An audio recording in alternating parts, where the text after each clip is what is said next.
Here we go again. This is an email that I got the other day and now it's on the news. This video is all about this.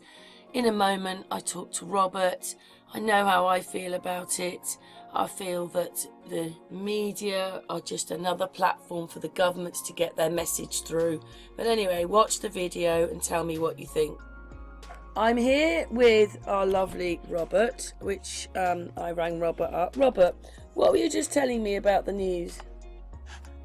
Well, when the government wants your opinion, it'll give it to you through the mainstream media and through the movies and all that.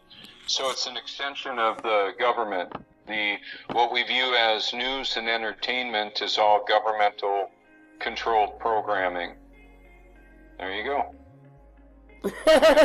Short and sweet. Thank you, Robert. Robert, it's quite horrible what we're living in, isn't it? I told you we're living in a horror movie, didn't I? Yeah, it's like an episode of The Twilight Zone.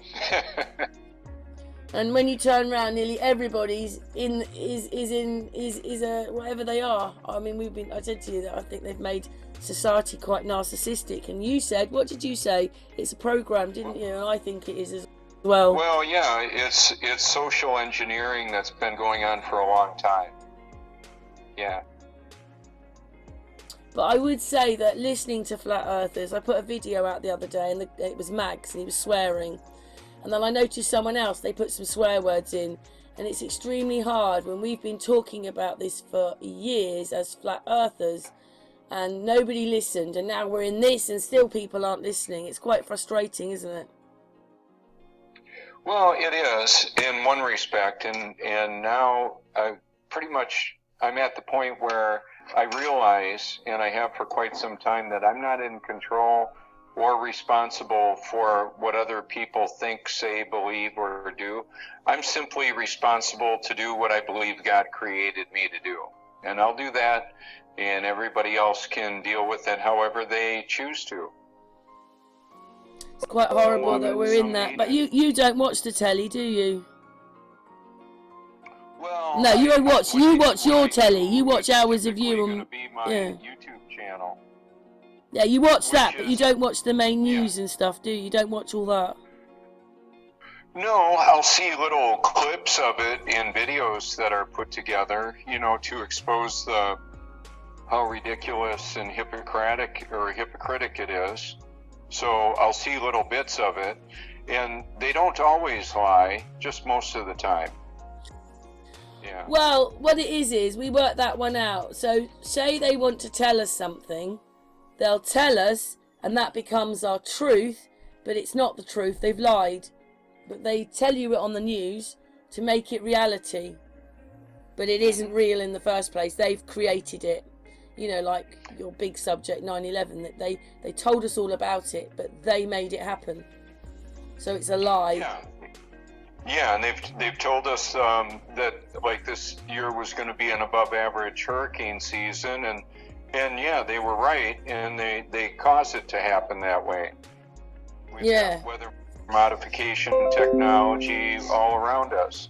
But then there's also people modification technology. Some of it's obvious with the news and the movies and that. And then there's other technology that's more subtle. It's hidden within the frequencies of the broadcast. It's coming through the airwaves with the cellular communications and Wi-Fi and electricity. It's all around us. So it's virtually unavoidable. It's just how will we deal with it. So on my channel, I've got a research library that I send out to comments, and more recently I've covered some of the ways to mitigate or reduce the impact of the technology, and that is detoxifying and using baking soda, borax, and... So guess what, everybody? The real news is on Robert's channel, not on the mainstream. Is that right? Well, thanks. Yeah, and it's a collaboration from our truth-telling friends all around the world, and I've got some of the liars on there too. It's because I'm exposing them. So Robert, that's what I have the pleasure of doing. It's like show and tell for adults. Robert, for this video, I'd like to say thank you, because obviously the videos only make minutes long, but I'd like to say thank you. So just repeat to them again. What's the news? What is the news? It's an extension of what? Well, the news is obviously an extension and the mouthpiece of the world government. When they want our opinion, they'll give it to us through the news, through the movies, the music, all of that. It's all programming. Thank you so much, Robert. Just a fortnight after he unveiled his job support scheme to help companies struggling during the pandemic, the Chancellor Rishi Sunak has been forced to expand it. He's announced new measures to help businesses which legally have to close because of coronavirus restrictions. In Scotland, some pubs and restaurants had to shut this evening for at least 16 days, and many more may be told to close in some parts of England next week. The Prime Minister will make a statement to MPs on Monday. Under the Chancellor's latest scheme, the government will pay 2/3 of the wages of people in businesses which are ordered to shut. The measures come into effect on the 1st of November across the UK and last for 6 months. And for affected firms in England, there's an increase in grants, with up to £3,000 a month paid every fortnight. But some businesses say they can't survive another period of closure, even with financial assistance. Here's our Consumer Affairs correspondent, Sarah Corker. Local lockdowns and reduced opening hours are already hurting hospitality. On the edge of Greater Manchester, Altrincham has been under tighter rules since July. And the prospect of pubs and restaurants being forced to close in areas with high infection rates has angered business owners. It's disastrous because the minute the tap is turned off, you've got no ability to generate any income. The hospitality industry is being completely and utterly slated, and the spectre now of further closure is really terrifying. There will be more help to cushion the blow. Staff working for companies told to close by law will get 2/3 of their wages paid for by the government. So today I'm announcing an expansion of our job support scheme, specifically to protect those jobs of people who work in businesses that may be asked to close. If that happens, those workers will receive 2/3 of their wages for the time that they're unable to go to work.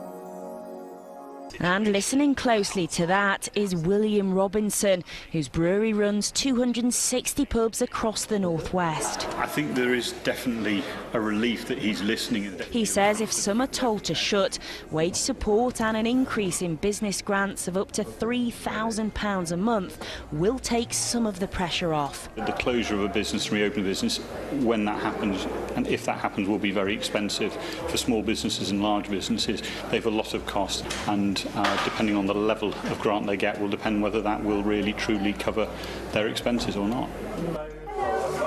The hospitality sector has a raft of safety measures in place and says it's being unfairly singled out.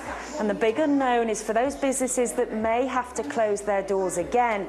Will today's extra financial support be enough to help them survive in the long term? The landlady of the Bull's Head in Trafford fears a difficult winter ahead. The future is very uncertain, and it's quite scary. You know, we've done a beer order. Do I need the beer? Don't know. Does it need to go down the drain? Mayors representing cities in the north of England say the Chancellor's measures don't go far enough, while Labour wants more to be done to protect jobs. In other countries, those schemes are working to incentivise employers to keep people in work. His scheme, the Chancellor's scheme, is just not doing that sufficiently, and we're seeing the impact in the levels of unemployed people.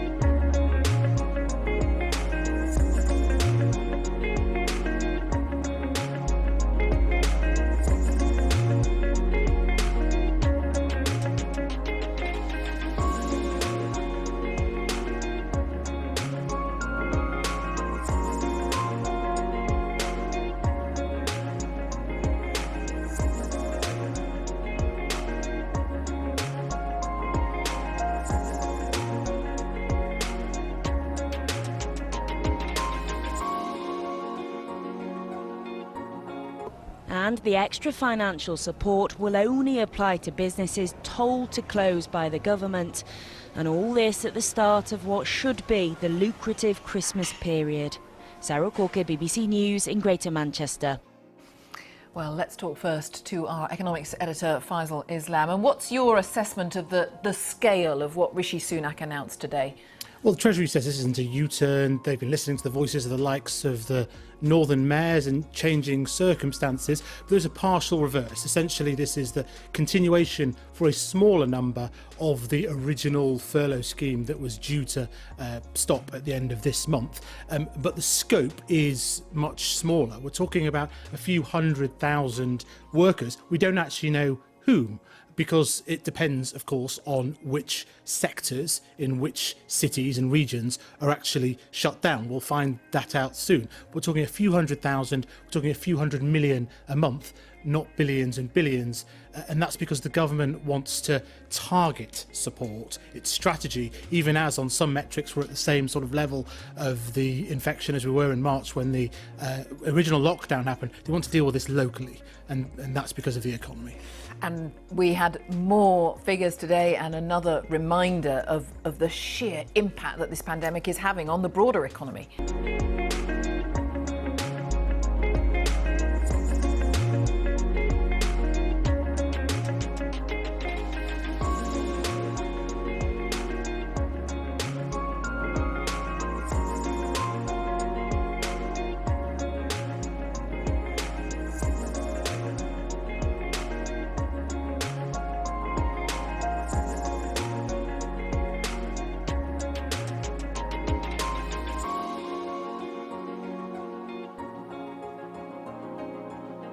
Yes, obviously, remember, a huge hit to the economy because of the widespread national shutdown back in April. I think we can show you a chart of that, and you'll see that big sort of cliff, that V shape, and that was in April. Now, we started to get a bounce back in the economy. It was growing pretty rapidly as the lights switched back on. That has begun to slow down in August, raising some fears that the recovery is beginning to peter out even before we have the prospect of these new restrictions.